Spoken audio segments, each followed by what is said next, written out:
Hi, Gen Changers. It's my honor today to be here with Dr. Laura Marino, who is the Executive Director of the Kimmela Center and now the Executive Director and President of the Whale Sanctuary Project. She is a neuroscientist and a behavioral biologist. She is an amazing doctor who has fought for years to end cetacean captivity, and she has graciously granted us the ability to talk a bit today with her, and we could not be more thankful. Thank you so much. Thank you. Thanks for having me. Thank you for being here. This is an honor. So what I wanted to stress to the Gen Changers back home is that dolphin brains and brains of cetaceans have been evolving like ours, and actually faster than ours, and that there are parts of the brain that they have that we don't have. But one of the most fascinating things I find is that one of the parts of the brain that they have has to do with the emotional connection that the pod has with each other, and how vital that emotional connection is. And if one of those pod members is plucked from that pod, it can be devastating to both ends, and ultimately result in possibly the whole death of the pod or the death of the individual plucked. And I was wondering if you could talk briefly about that for us. In some of the studies that we've done, we've looked at the brains of dolphins and whales who have stranded and unfortunately have died. And what we do is we put them in a scanner called a magnetic resonance imaging scanner, and we get to see the whole brain and the inside of the brain and get to learn a lot of things about the brain that we wouldn't be able to otherwise. One of the things we found was that the part of the brain that's involved with emotional processing is very, very elaborated in dolphin brains. In fact, it's so elaborated that there's a whole lobe of the brain dedicated to processing emotional information. And that's something that human brains don't have. So when it comes to processing emotional information, there may be many aspects of their emotional lives that are even more sophisticated than our own.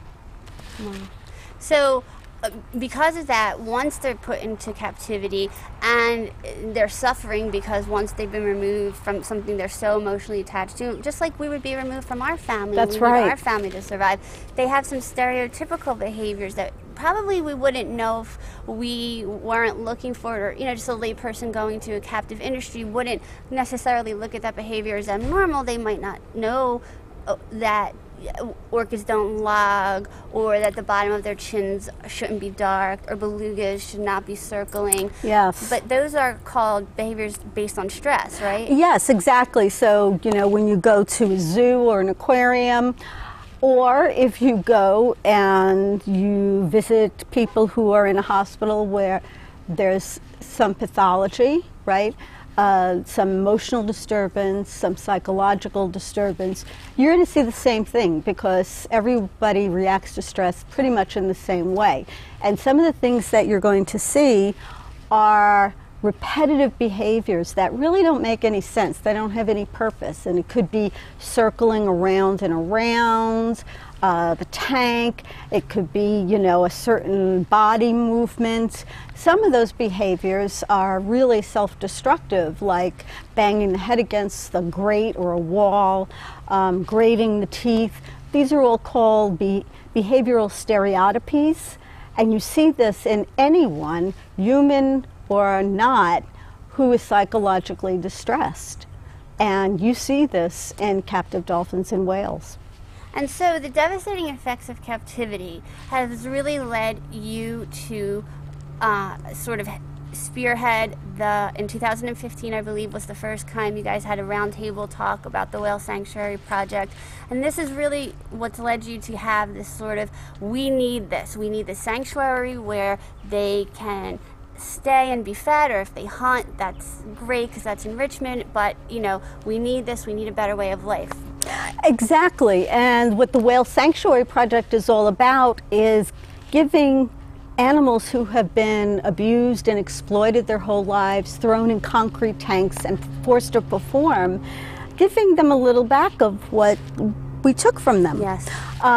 It's reconciliation, a place where they are the priority, not ticket sales, not anything else, not entertainment, but something that we can say to them, we're sorry for what we did, and we're going to try to make your life the best we can at this point.